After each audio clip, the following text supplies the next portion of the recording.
신학의 대중화와 신학의 현장화를 추구하는 이신근TV에 오신 여러분을 뜨겁게 환영합니다. 반갑습니다. 그리고 고맙습니다.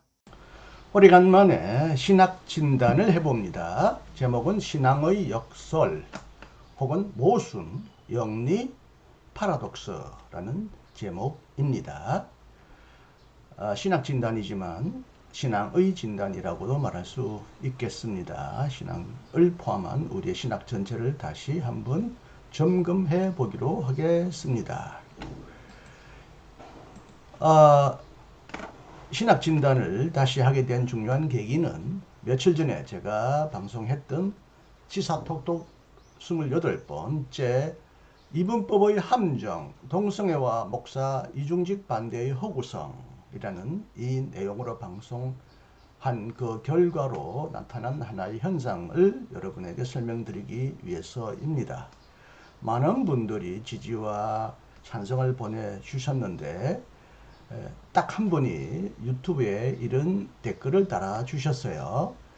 유저 XU4YW 6YOUQ 이거는 아마 그 자신의 이름을 달았지만 그게 이제 영어로 표기되니까 이렇게 희한한 글자로 나타났죠. 이분이 누구신지 저는 잘 모르겠습니다만 이런 댓글을 다셨어요. 주여, 주여라고 먼저 하시네요. 네, 믿음이 좋으신 분인가 봐요. 성경은 맞는 건 예라 하고 아니면 예 아니라고 아니라 하랬고, 예, 성경에는 예는 예라고 했고 아닌 것은 아니라고 했다. 이게 이분법인데 이게 왜 잘못이냐? 이것은 절대로 변하지 않으며, 그래서 이어서 이제 제가 다뤘던 동성애 문제와 관련해서 남자와 여자를 지으셨다 했어요. 성경은 남자와 여자를 지어라 했다 했어요. 남자와 여자도 분명히 나누어진다. 그게 무슨 제3의 성, 중간성이 있느냐? 예와 아니요. 남자와 여자 두 가지가 나누어진다 했다. 지난번에 제 영상에서 이 두 가지를 지적했는데요. 이분은 이것에 대한 반론을 제기하는 거예요.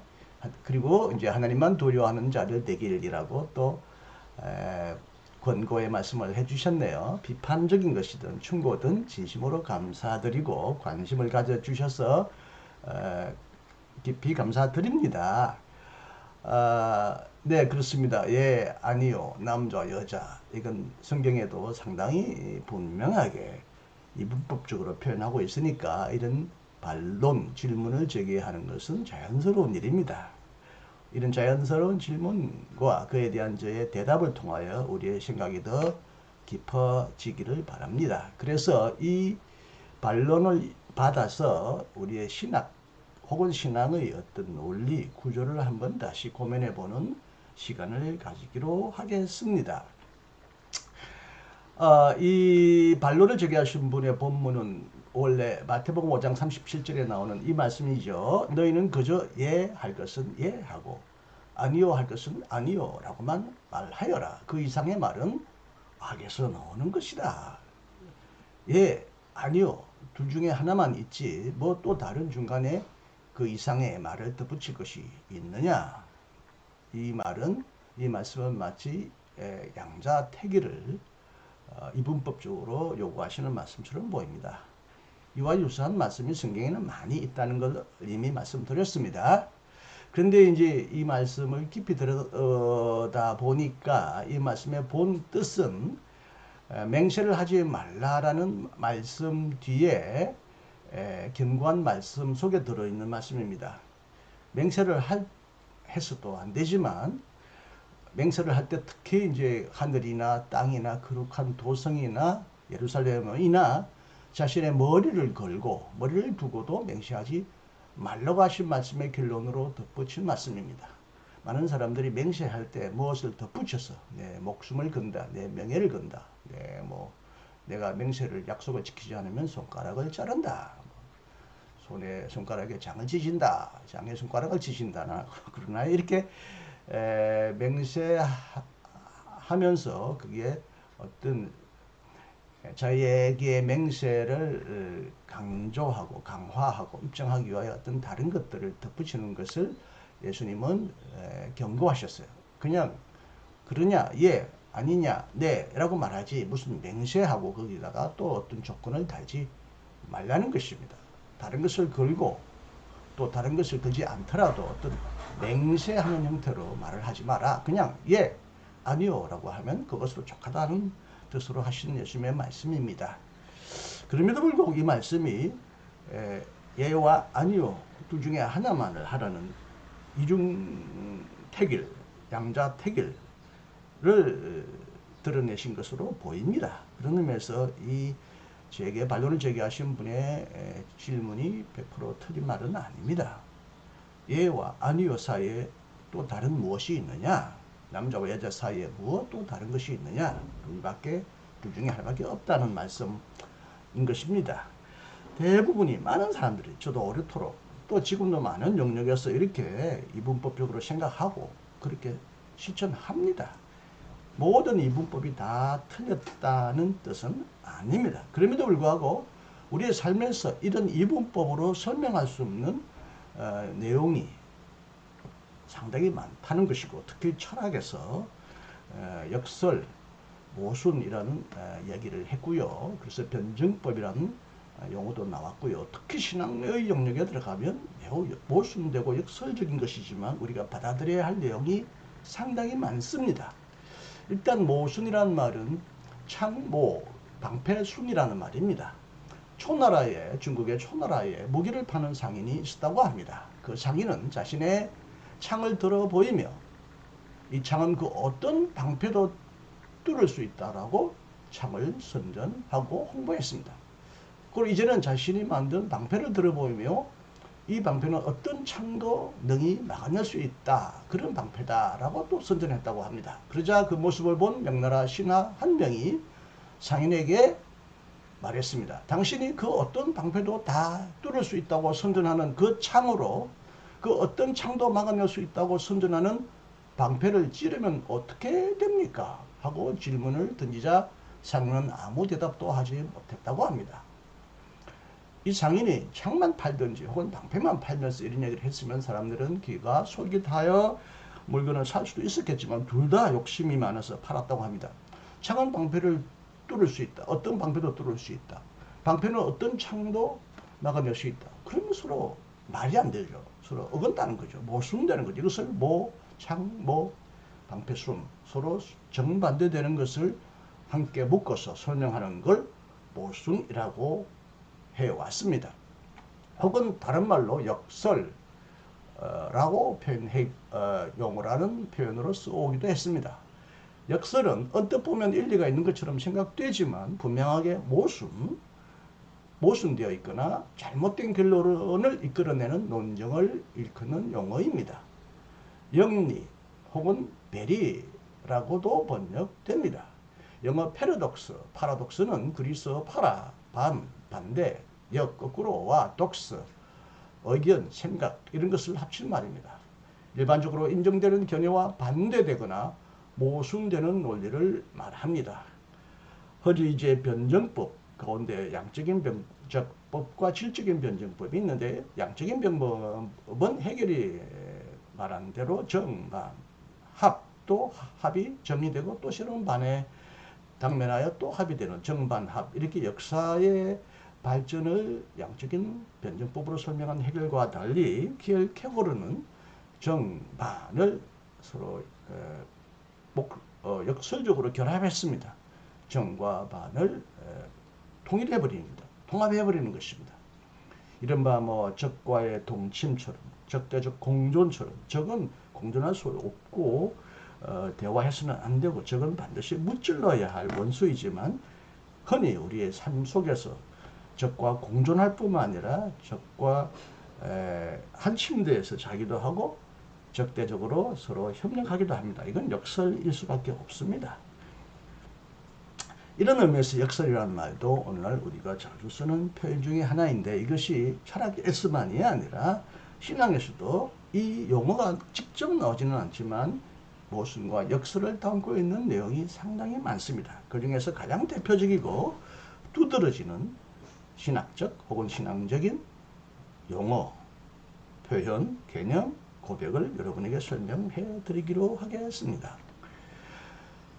먼저 마태복음과 누가복음 두 군데에서 조금 다르게 나오지만 팔복 예수님이 하나님 나라를 선포하시면서 8가지 복, 물론 마태와 누가의 복의 내용이 좀 다릅니다. 마태는 8개고 누가는 4개이기 때문에 어느 것이 원래 복음인지, 마태가 누가의 4개를 8개로 늘렸는지, 누가가 마태의 8개를 4개로 줄였는지 하는 것은 오늘 제가 다룰 수 있는 주제는 아니니까 일단 생략하고요. 마태복음을 기초로 하면 흔히 8가지 복입니다. 가난한 자는 복이 있다. 하나님 나라가 너희의 것이다. 굶주린 자가 복이 있다. 너희가 배부름을 얻을 것이다. 애통하는 자가 복이 있다. 너희가 웃을 것이다.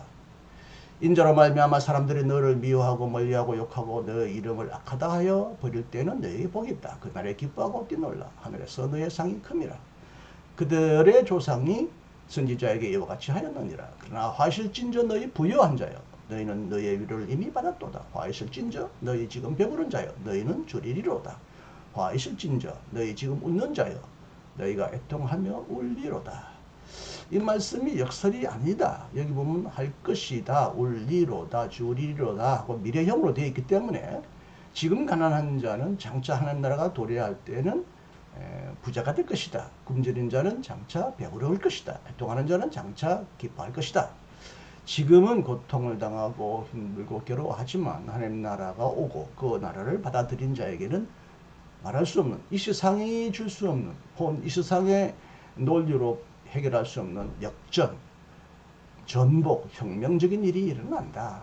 이런 의미에서 가난한 자가 하나님 나라를 받아들임으로써 결과적으로 부유한 자가 된다. 뭐 이런 식으로 하나의 이 말씀을 과정으로 설명하면 이해가 될 듯하고, 그래서 역설이 아니라고 말할 수도 있습니다. 그러나 여기 보면 이미 너희가 상을 받았다. 너희가 위로를 이미 받았다. 현재형으로도 말씀합니다. 가난한 자가 그 자체로서 이미 복이 있다는 것입니다. 미래의 부자가 되었음만이 아니라 가난한 자 그 자체가 복이 있다는 것입니다. 혹은 부자가 된 사람도 자신의 부를 나누고 비움으로써 하나님 앞에 부자인 것처럼 말하지 않고 늘 하나님의 은혜와 도움을 간구하는 가난한 자의 삶으로 살아가는 사람이 복이 있다. 하나님은 그들에게 복이 있다고 선언하신다는 것입니다. 장차 미래에 그들에게 복을 준다는 것이 아니라 가난하고 굶주리고 애통한 그 자체가 하나님의 눈에서는, 세상의 눈에서는 그게 불행이고 고통이지만 하나님의 눈에서는 그 자체도 복이 있다는 뜻으로도 해석되기 때문에 이 팔복을 우리는 역설적으로도 받아들일 가능성을 열어놓아야 합니다. 그 외에도 신앙의 역설이 많은데요. 특히 예수님 하신 말씀 중에 이런 말씀이 있죠. 누구든지 이 어린아이와 같이 자기를 낮추는 사람이 천국에서 큰 자니라. 너희 중에서 큰 자는 너희를 섬기는 자가 되어야 하리라. 누구든지 첫째가 되고자 하면 무사람의 끝이 되며 무사람을 섬기는 자가 되어야 하리라. 너희 중에 누구든지 크고자 하는 자는 너희를 섬기는 자가 되고. 이것도 지금 자기를 낮추는 자, 섬기는 자가 하나님 나라 천국에서는 높임을 받을 것이다. 미래형으로, 미래의 약속으로, 소망의 약속으로 주어진 말씀처럼 해석하면 이것은 아무런 역설이 아닙니다. 그럼에도 불구하고 하나님은 지금 자신을 낮추는 사람을 높게 보신다. 자신을 낮추고 남을 섬기는 자를 높은 자로 인정하신다라고 또 본다면 여기에도 신비한 신앙의 역설이 들어있다고 보아야 하겠습니다. 하나님의 위로와 복은 단순히 미래에만 주어지고 지금은 고통을 감수하고 미래의 약속만 바라보는 것이 아니라 현재에도 임하고 현재에 주어질 것으로 선포됩니다. 예수님 뭐라고 그러셨습니까? 하나님 나라가 가까이 온다고도 말씀하셨지만 하나님 나라를 너에게 주신다. 하나님 나라가 너희 가운데 있다라고 하는 의미에서 하나님 나라의 미래성은 하나님 나라의 현재성을 배제하지 않고 포함하고 있습니다. 이런 의미에서 이렇게 낮은 자, 섬기는 자가 오히려 높은 자요, 위대한 자요, 하나님의 높임을 받을 자라는 것, 이미 그 자체가 높은 자라는 것입니다. 이것은 신앙의 신비한 역설입니다. 생명의 역설을 전파하는 말씀도 있습니다. 내가 진실로 진실로 너희에게 이르노니 한 알의 밀이 땅에 떨어져 죽지 아니하면 한 알 그대로 있고 죽으면 많은 열매를 맺으니라. 그리고 자기 생명을 사랑하는 자는 잃어버릴 것이요 이 세상에서 자기 생명을 미워하는 자는 영생하도록 보존하리라. 저도 지금 봄이 되어서 농사를 하고 지금 많은 열매를 거두고 있는데 열매가 땅에 떨어져서 겉이 썩으면 그 속에 배야 생명의 씨앗이 싹 트서 살아납니다. 씨앗이 죽지 않겠다고 땅에 묻히지 않겠다고 말하면 더 풍성한 생명이 살아나지 않습니다. 그리고 씨앗도 결국은 말라 비틀어 죽습니다. 어떻게 보면 지금 땅에 뿌려지는 씨앗은 미래의 큰 생명을 거둔다는 의미에서 이것도 미래의 약속, 미래의 소망으로도 해석할 수 있습니다. 그럼에도 불구하고 좌우간에 우리의 삶이 순간순간 죽음을 통하여 생명을 얻고 자기 생명을 미워함으로써 자기 생명을 하나님 나라를 위하여 버림으로써 참된 생명, 영원한 생명을 거둘 수 있다는 것은 이 세상 사람들의 눈에 볼 때는 생명과 죽음을 대립적으로 보는 사람의 눈에는 매우 역설적이고 모순되는 것처럼 보입니다. 여러분 잘 아시다시피 제가 씨앗의 비유를 들었는데 우리의 몸도 그렇습니다. 우리 몸은 계속 어떤 세포가 어느 기간 동안에 살아나다가 또 죽고 또 많은 부분은 그것이 배출되고 또 그 배출되는 생명 다음에 새로운 세포가 또 살아나서 계속 살아갑니다. 우리의 삶은 몸은 죽음과 삶이 계속 이어지고 연속적으로 나타나는 것이지 죽지 않고 계속 살아만 있는 세포는 없습니다. 만약 죽지 않고 일정한 기간이나 역할을 다하여 죽지 않고 계속 살겠다, 계속 퍼져나가겠다고 말하면 그것이 우리 몸의 암덩어리가 되고 결국 이 암덩어리는 저희가 살고 있는 기생하고 있는 몸도 죽이고 결국 그래서 자기도 결국 죽어버리고 맙니다. 우리 몸도 신비스럽게 생명과 죽음이 서로 순환하고 교환하는 상태로 살아가는 것은 분명합니다. 물론 예수님은 이 말씀 가운데 이 땅의 생명만이 아니라 영원한 생명을 말씀하십니다. 영원한 생명을 얻기 위해서는 이 땅의 생명에만 집착하지 말고 버리고 희생해야 한다는 것을 예수님은 말씀하셨다고 볼 수 있습니다. 자고는 이 땅의 생명이든 영원한 생명이든 생명은 생명이고 하나의 생명입니다. 형태와 질이 달라질 뿐입니다. 생명은 죽음으로써 살고 살아있는 자는 자신을 희생함으로써 더 큰 생명의 풍성한 차원을 경험한다는 이것도 분명히 역설 중에 하나라고도 보여집니다. 또 하나 우리 기독교에서 가장 신비한 역설 모순은 십자가입니다. 그 신비와 역설은 참 인간의 머리로 이루 다 이해하기 어렵고 또 표현하기도 어렵습니다. 저번에 마틴 루터의 십자가의 신학에서 나타난 가장 분명하게 표현된 이 십자가의 신학은 이렇습니다. 하나님은 고난과 십자가 안에서 자신을 계시하신다. 그러나 하나님은 이 참된 계시 안에 숨어 계신다. 여기서 하나님은 십자가 안에서 계시하시는데 이 계시하시는 이 하나님은 십자가 안에서 숨어 계신다. 숨어 계시는 하나님과 드러나시는 하나님, 우리는 둘 중에 하나를 택해야 합니다만은 루터는 신비하게 숨어 계시는 하나님은 동시에 계시하시는 하나님이고 계시하시는 하나님은 자신을 숨기시는 하나님이라는 이 두 가지 서로 정반대되는 논리를 신비하게 하나로 묶어서 설명합니다.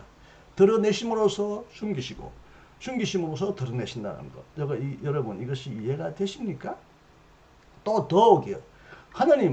하나님의 신성은 하나님의 위대하심은 지혜로운 인간이 하나님의 본성과 어울리지 않는다. 전혀 하나님의 본질과 맞지 않는 것이다 라고 생각하고 꺼려하고 거부하는 것은 즉 약함, 어리석음, 비하, 낮춤, 수치 안에서 하나님은 자신을 계시하신다. 즉 하나님의 영광은 하나님의 수치 속에서 드러난다는 것입니다. 하나님의 참된 영광은 이 세상의 영광의 신하기 바라는 그런 세속적인 화려한 영광이 아니라 세상이 가장 꺼려하고 멀리하고 기피하는 예수님 그 고난 가운데 하나님의 영광이 가장 찬란하게 빛난다는 것입니다. 예수님이 죽으심으로써 부활에 이르시고 죽음을 통과하여 부활의 영광에 이르신다라는 한 의미에서 십자가는 하나의 영광에 이르는 과정이라고만 설명되어서는 안 되고 십자가 그 자체가 하나님의 위대하심, 하나님의 사랑, 하나님의 신성이 가장 분명하게 드러난 자리라는 것입니다. 참 신비하고 오묘하지 않습니까? 저도 이 역사를 100%다 이해했다고 자랑할 수가 없습니다.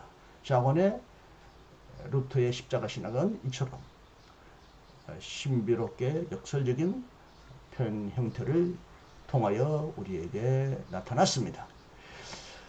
바로 이를 이 십자가 역설을 루터 이전에 이미 오래전에 루터에게 깊은 영향을 주었던 바울이 이미 고백한 적이 있습니다.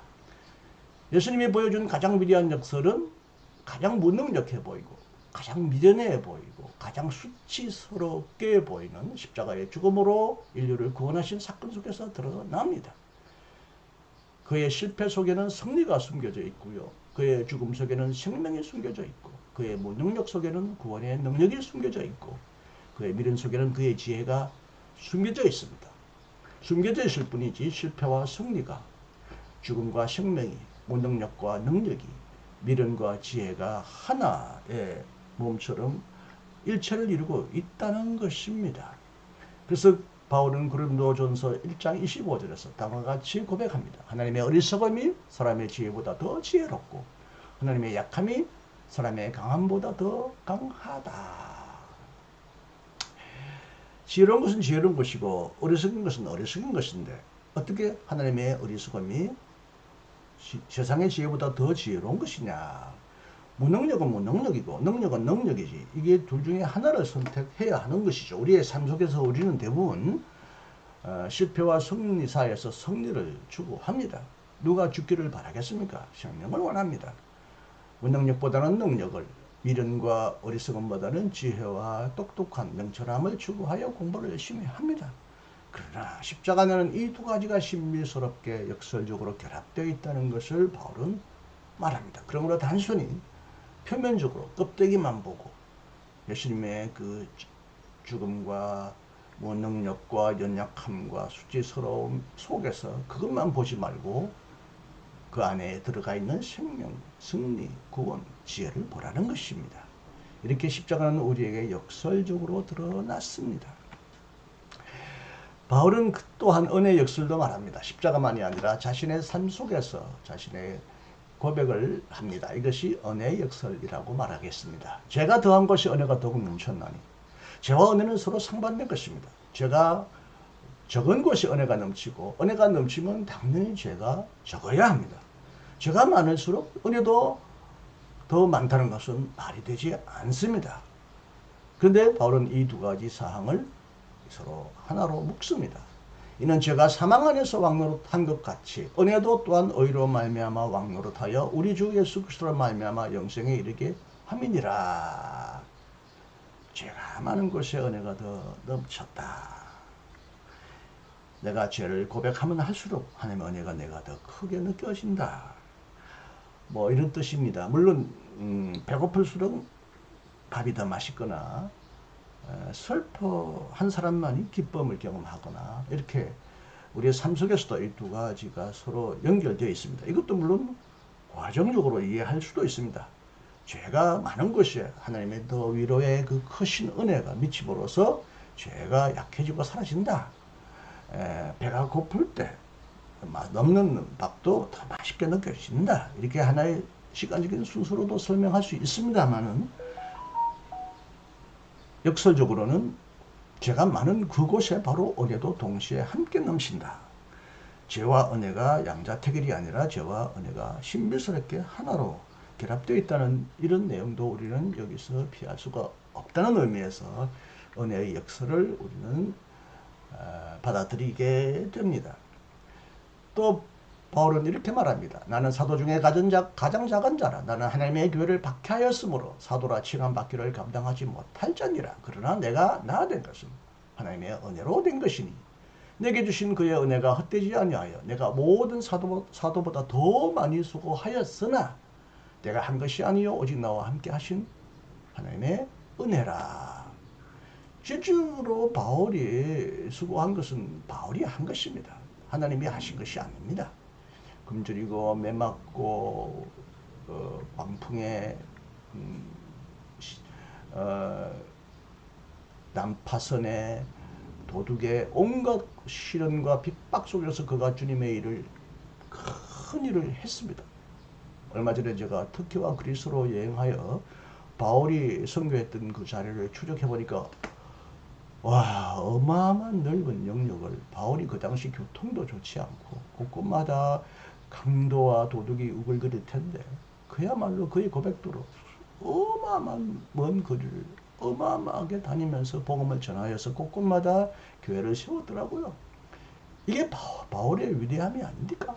바울의 무한한 능력이 아닙니까? 그런데 그것은 내가 한 것이 아니다. 하나님이 나와 함께 하신 덕분이다라고 모든 영광과 공로를 하나님에게 돌립니다. 물론 이것은 실제적으로는 자신이 한 일을 하나님이 하신 일이 아니라 혹은 하나님이 그에게 힘을 주시고 은혜를 주시고 위로 주시고 힘을 주셔서 일을 했다고 하는 측면에서는 하나님의 은혜가 그 안에 작용했겠으나 실제적으로 이 모든 일은 바울의 노고 수고를 통해 일어난 일입니다. 바울은 차라리 이렇게 고백하면 더 합리적이었을 것입니다. 하나님이 내게 은혜 주시고 이 교회를 박했던 나를 불러서 사도로 부르셔서 이방인의 사도로 부르셔서 말할 수 없는 일을 큰 일을 하게 하셨다. 하나님의 주시는 공급해 주시는 위로와 능력과 성령의 힘으로 내가 큰 일을 했다라고 고백하면 될 텐데 내가 많이 수고했는데 그럼에도 불구하고 이것은 내가 한 것이 아니다. 이것은 하나님의 은혜다라고 말하는 것은 정말 논리적으로 쉽게 풀 수 없는 은혜의 역설입니다. 고린도 후서에서도 이런 말을 합니다. 그러므로 내가 그리스도를 위하여 약한 것들과 능력과 욕설을 당하고 수치를 당하는 것이죠. 궁핍, 가난함과 핍박, 박해와 곤란, 고통을 기뻐하노니 이는 내가 약할 그때 곧 강함이니라. 이 말씀도 내가 약하게 되면 약해서 하나님께 기도하거나 하나님을 뜨겁게 의지하면 그때 나를 강하게 해주시고 강하게 사용해 주신다가 아니라 나의 약함을 통하여 하나님의 강함이 드러나고 내가 약한 것이 그 자체가 곧 강한 것이라는 것입니다. 이거 역설입니다. 강한 자를 약한 자를 강하게 하시고 슬퍼하는 자를 위로하시고 이렇게 우리가 찬송가이나 복음송에서 자주 노래하지만 이 말씀은 단순히 그런 뜻만이 아닙니다. 약함 그 자체가 강합니다. 내가 약할수록 하나님의 은혜가 내게 능력이 강하게 드러나서 결국 나도 강한 자다. 이렇게 해서 약함과 강함을 역설적으로 모순되게 결합하는 것도 바울이 고백한 은혜의 역설 중에 하나입니다. 이 내용으로 끝낼까 생각했는데 갑자기 최근에 주석중 교수님이 환자를 돌보려고 급하게 자전거를 타고 가까운 병원에 가시다가 털에 치여 돌아가신 안타까운 사건이 있었습니다. 서울 주님의 교회 집사요 서울 아산병원 심장혈관 흉부외과 병원 의사였다고 합니다. 참으로 안타까운 불행을 당하신 이 고석중 교수님이 지사님이기 때문에 그가 기도문을 쓰신 내용이 최근에 발견되었습니다. 영어로 썼는데 번역을 하면 이렇다는 것입니다. 실제 치유 과정에서 제가 무엇을 할 수 있습니까? 절대로 아무것이 없습니다. 모든 것은 하나님의 손에 달려 있습니다. 아마 바울의 이 고백, 앞에서 소개한 이 은혜의 고백을 주석준 교수도 집사님도 동의하며 고백한 것 같습니다. 여기서도 마찬가지입니다. 그가 실제로 한 것은 아무것도 없습니다. 아닙니다. 그는 정말 정성을 다하여 실력을 다하여 환자를 돌보았습니다. 급한 환자를 돌보기 위하여 매우 가까운데 집을 정하고 급하게 달려가기 위하여 자전거를 타고 달려가셨다는 거예요. 급하게 달려가시다가 교통 상황을 채 파악하지 못하여 불의의 사고를 당하셔서 돌아가셨는데 그가 하신 모든 일이 자신의 일이 아니라는 것입니다. 이건 말이 아닙니다. 집도하고 수술하고 환자를 진단한 것은 주석중 집사님의 수고입니다. 하나님이 직접 손이 있어서 눈이 있어서 환자를 돌보고 치료하지 않았습니다. 그럼에도 불구하고 바울처럼 주석중 집사님은 모든 것이 하나님의 손에 은혜의 역설뿐만 아니라 하나님의 손에 달려있다고 고백합니다. 그가 환자를 수술하거나 고치기 위하여 칼을 들고 과일을 들 때 자기 손에는 보이지 않는 하나님의 손이 이끌고 있고 함께 했다는 고백입니다. 그러나 하나님의 손은 보이지 않고 실제적으로 하나님이 직접 집도하거나 치유한 적은 없습니다만 이 주석중 교수님은 자신의 모든 행위 배후에 신비하게 하나님이 하신 것이라 다름없다. 나는 간접적인 의사이고 하나님의 손에 들린 칼일 뿐이고 가위일 뿐이지 이 수술을 하는 의사는 하나님이다 라는 의미에서도 이 말씀을 하셨겠지만 실제적으로 자기를 도구로 사용하셨을 뿐만 아니라 실제적으로 하나님이 다 하셨다. 나는 아무것도 한 적이 없다는 것은 하나님 앞에 겸손하게 하나님에게 모든 영광과 감사를 돌리는 신앙인의 아름다운 자세이기도 하지만 우리가 이해할 수 없는 쉽게 판단할 수 없는 깊은 신앙의 역설, 은혜의 역설이 그 속에 들어가 있습니다. 내가 100% 다 했지만 실제적으로 하나님이 100% 다 했다라고 고백하는 것은 수학적으로 맞지 않습니다. 내가 99% 하고 하나님이 1% 했다. 혹은 내가 1% 하고 하나님이 99% 했다라고 해야 합리적이고 이성적입니다. 그런데 주석중 교수님은 바울은 내가 다 했지만 100% 했지만 실은 하나님이 100% 했다라고 고백했다면 여기서 주석중 교수님은 사실 실제적으로는 자신이 다 했다고 해야 하지만 자신은 아무것도 하지 않았다. 하나님이 다 하셨다라고 고백하는 것은 참으로 은혜의 역설이 아닐 수가 없습니다. 제가 이렇게 웃는 것은요, 여기 소개하고 있지 않지만 사랑의 교회 오정현 목사도 1000억 이상의 큰 교회당을 짓고는 후에 교회당 앞에 하나님이 다 하셨습니다 라고 플래카드를 붙였다는 그 내용이 역시 강남에서 일어난 일이 생각나서 조금 웃었습니다. 비웃으려고 쓴 건 아닙니다. 그 진심을 제가 곡해하지는 않겠습니다만 제가 한번 이 부분에 대하여 비판한 적은 있습니다. 뭔가 불법한 일도 행하고 주위에서 그 많은 사람들이 반대했는데 저렇게 어마어마한 헌금을 교회당 근무를 위하여 사용해놓고 자기가 다 해놓고 하나님이 다 했다고 하면서 모든 잘못까지도 불법까지도 다 하나님에게 미룰 것이냐 이런 의미에서 제가 그 부분을 비판한 적은 있습니다. 그러나 하나님은 인간의 불법과 악을 통해서도 지난 시간에 말했듯이 인간의 악과 불행을 통해서도 활동하시기 때문에 크게 보면 하나님에게 영광을 돌리고 하나님에게만 오직 감사를 돌리려고 하는 그 자세 자체를 제가 비난하고 싶지는 않습니다. 그러나 인간의 책임성, 인간의 의무를 완전히 무시하고 모든 게 다 하나님이 하신 것이다. 잘된 것을 하나님에게 돌리는 건 좋은데 나쁜 것도 불행한 것도 다 하나님에게 돌리면 되겠습니까? 그런 의미에서 이 은혜의 역설은 매우 은혜스럽고 신비스럽지만 또 우리가 잘못 악용해서는 안 되는 오용해서는 안 될 부분도 있다는 것을 분명히 말씀드려야 합니다. 제가 여기서 굳이 소개하지 않지만 요셉이 그의 형을 만났을 때 형이 그 동생을 팔아서 죽이려고 하고 팔아 넘겼는데 나중에 동생 앞에서 죽을 것 같아서 벌벌 떠니까 요셉이 뭐라고 그랬습니까? 형이요, 형이 나를 여기 판 게 아닙니다. 우리 가족을 구원하려고 하나님이 나를 이곳에 팔았습니다. 이렇게 말했습니다. 사실 하나님이 파신 건 아닙니다. 그 형이 동생을 시기 질투하여 죽기까지 내몰았습니다. 인간적으로 보면 정말 형을 그냥 죽이고 싶을 것입니다.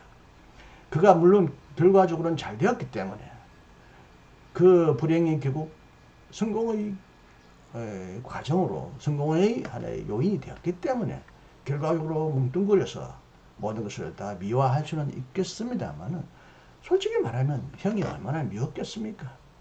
형이 다 한 일입니다. 그럼에도 불구하고 요셉은 이것은 하나님이 하신 일이니 형이여 슬퍼하거나 두려워하지 말라고 유언합니다. 이것도 참 오늘은 거의 신약 성경에서만 소개했지만 구약 성경에도 이런 신비한 이해하기 어려운 역설이 나타납니다.